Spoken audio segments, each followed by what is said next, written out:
clap. Hey, it's June 15th, 2025. I'm Tom. I am 49 years and 2 days old. And hello from this bridge in Harlem, where I live.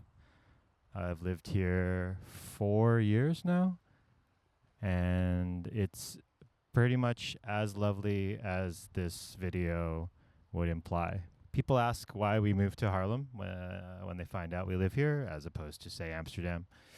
And the simple answer is I would never have considered Harlem if my partner hadn't come here for a short trip about 10 years ago. I knew there was a Harlem, the original Harlem, I guess, in the Netherlands, but I didn't know anything about it.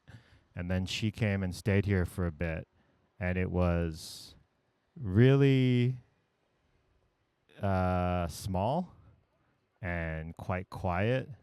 There wasn't a lot going on here, which sounded perfect after London. But the reason that I really considered Harlem as a place to live was I wanted to live somewhere where it felt like us being there mattered. It's not to say it didn't matter to the people we got to know in London and our friends and people who we would frequent as customers and in a kind of general vibe way. But really, London, a city of some 8 million people, us being there or not being there, not really that important. Whereas in Harlem, a city of around 160,000, it felt like we were more likely to have some kind of effect or be able to have an effect, or just that it would matter. Just that it would matter more that we were here and we could make that matter. As I approach the end of my time in Harlem, I'm starting to think a lot about what it means to be from a place. It's such a privilege to be able to live in different countries, and I don't want to sound like I'm ungrateful for that or that I've somehow missed out by doing that, but there is also something undeniable about being from somewhere and staying there.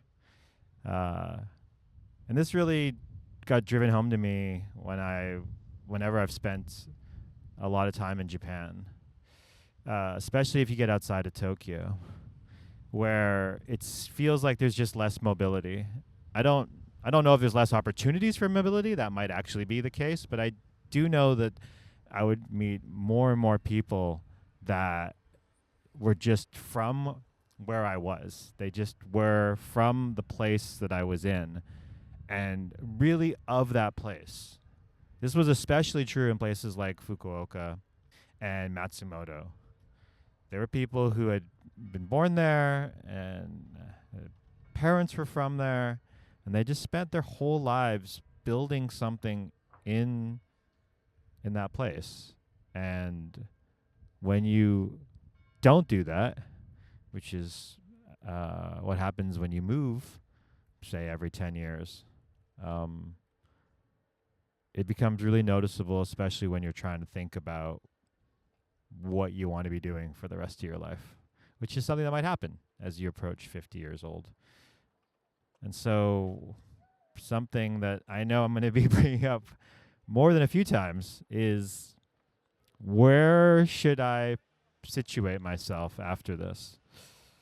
I'm going to move back to Canada to spend some time with my family, and I don't know how long that'll be for. I've said 2 years, but I think that's just to have a timeline in my head. And then I'm wondering where would be next.